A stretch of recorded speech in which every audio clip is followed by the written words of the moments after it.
Brontosaurus, salah satu genus dinosaurus yang akan kita bahas dalam video kali ini, dan merupakan sauropoda dengan ciri yang khas, yaitu ukurannya yang sangat besar dan mempunyai leher yang panjang. Tapi tahukah kalian, ternyata dinosaurus ini mempunyai sejarah penemuan yang sangat menarik, dan dinosaurus ini sempat kehilangan reputasi sebagai Brontosaurus selama 100 tahun. Bagaimana bisa? Dalam video kali ini, kita akan membahas tentang apa itu sebenarnya Brontosaurus, mulai dari kelompok, habitat, karakteristiknya, serta sejarah biologi dari Brontosaurus sebagai hewan raksasa purba yang pernah menginjakkan kaki di bumi kita ini sejak ratusan juta tahun yang lalu.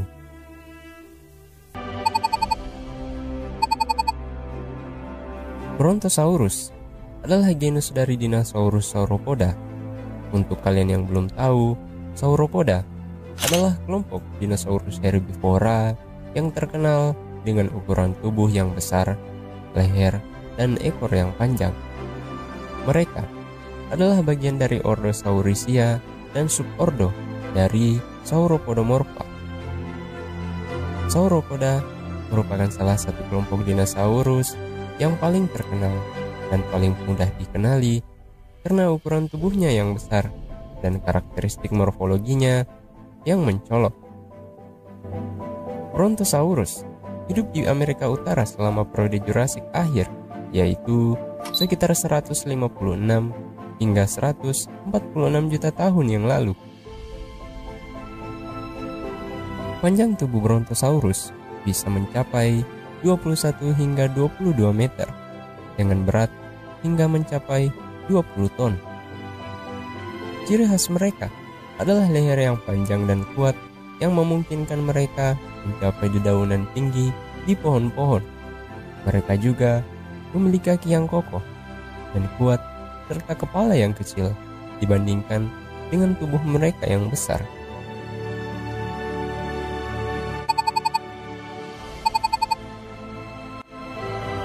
Beberapa dari kalian mungkin telah mendengar beberapa isu, termasuk Brontosaurus yang ternyata tidak pernah nyata keberadaannya, ataupun genus Brontosaurus sebenarnya adalah genus dari Apatosaurus.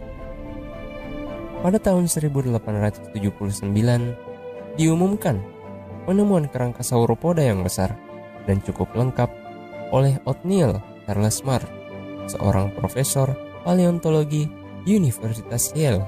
Spesimen ini dikumpulkan dari formasi batuan Morrison di Wyoming. Dia mengidentifikasinya sebagai milik genus dan spesies yang baru dan diberi nama Brontosaurus excelsus, yang berarti kadal petir. Selama lebih dari 100 tahun, ahli paleontologi telah menganggap Brontosaurus hanya sebagai Apatosaurus. Namun tampaknya mereka salah tentang hal itu. Spesimen fosil asli yang diberi nama Brontosaurus excelsus pada tahun 1879 ini, para ilmuwan memutuskan bahwa tulangnya sangat mirip dengan Apatosaurus pada tahun 1903. Faktanya begitu mirip, sehingga keduanya sempat dinyatakan berasal dari genus yang sama, yaitu Apatosaurus. Dan Brontosaurus excelsus segera kehilangan nama dan berganti menjadi Apatosaurus excelsus.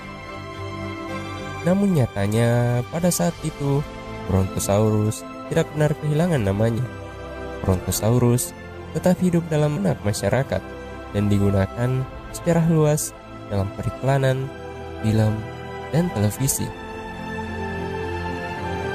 Dan sebuah penelitian baru menunjukkan kebangkitan dan kembalinya nama dari Brontosaurus pada tahun 2015 oleh Emmanuel Sob dan rekan-rekannya memeriksa 477 ciri fisik morfologi yang mencakup 81 individu sauropoda yang berbeda ditemukan dari berbagai lokasi di seluruh dunia. Mereka menyimpulkan bahwa perbedaan antara Apatosaurus dan Brontosaurus cukup banyak untuk mengembalikan Brontosaurus sebagai genus yang valid.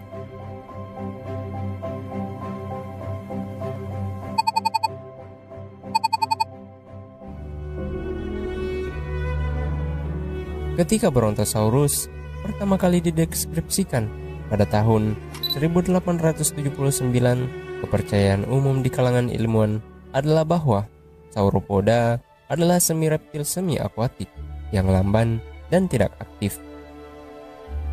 Dalam karya Othniel Marsh yang berjudul The Dinosaur of North America, dia bahkan menggambarkan dinosaurus sebagai hewan kurang lebih seperti amfibi yang mungkin memakan tumbuhan air atau tanaman sukulen.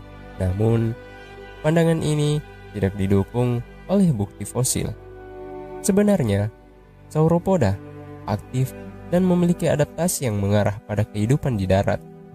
Marsh juga berspekulasi tentang kurangnya kecerdasan hewan ini berdasarkan pada ukuran otak yang kecil.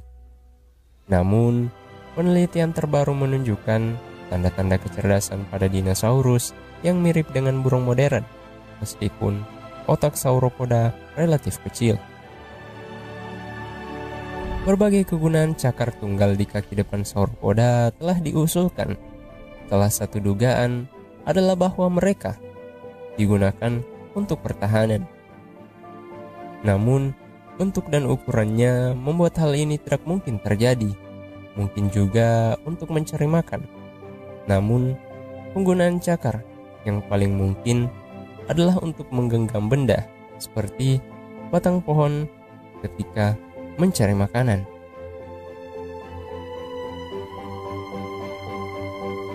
Jejak Sauropoda seperti Brontosaurus menunjukkan bahwa jangkauan rata-rata mereka adalah sekitar 20 hingga 40 km per hari. Menurut James Spotlia dan rekan-rekannya dalam sebuah penelitian pada tahun 1991, mereka mengemukakan bahwa binatang-binatang besar seperti Brontosaurus dan dinosaurus sauropoda lainnya mungkin tidak dapat menjaga tingkat metabolisme yang tinggi karena tidak dapat mengeluarkan cukup panas. Mereka berpendapat bahwa pada zaman Jurassik, suhu udara sekitar 3 derajat Celcius lebih tinggi daripada sekarang. Selain itu, mereka menduga bahwa dinosaurus ini memiliki sistem pernafasan yang mirip dengan reptil. Namun, penelitian yang dilakukan oleh Matt Weddell menunjukkan bahwa dinosaurus tersebut memiliki sistem pernafasan yang mirip dengan unggas. Hal ini akan memungkinkan mereka untuk mengeluarkan lebih banyak panas. Para ahli fisiologi mengalami kesulitan dalam menentukan bagaimana sauropoda seperti Brontosaurus bernafas karena tubuh mereka yang besar dan leher yang panjang. Mereka memulai asumsi bahwa Brontosaurus mungkin mirip dengan buaya dikarenakan Brontosaurus tidak memiliki diafragma. Diperkirakan bahwa sauropoda memiliki volume ruang sekitar 184 liter untuk hewan yang berukuran 30 ton. Dalam sebuah artikel yang diterbitkan di majalah Discover pada tahun 1997 dilaporkan tentang penelitian mekanisme ekor diplodosit oleh Nathan Myhrvold, seorang ilmuwan komputer dari Microsoft.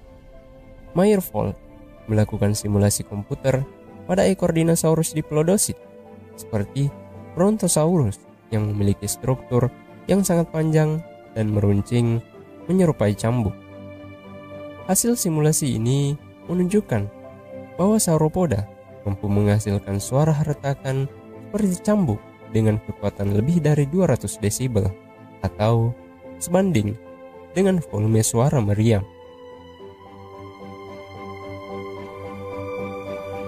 Namun penelitian lain seperti Baron pada tahun 2020 menyarankan bahwa penggunaan ekor sebagai cambuk tidak mungkin terjadi karena potensi kerusakan pada otot dan kerangka dinosaurus akibat kecepatan seperti itu. Sebagai alternatif, yang mengusulkan bahwa ekor mungkin digunakan sebagai organ sentuhan untuk tetap berhubungan atau berkomunikasi dengan anggota kelompok yang lainnya.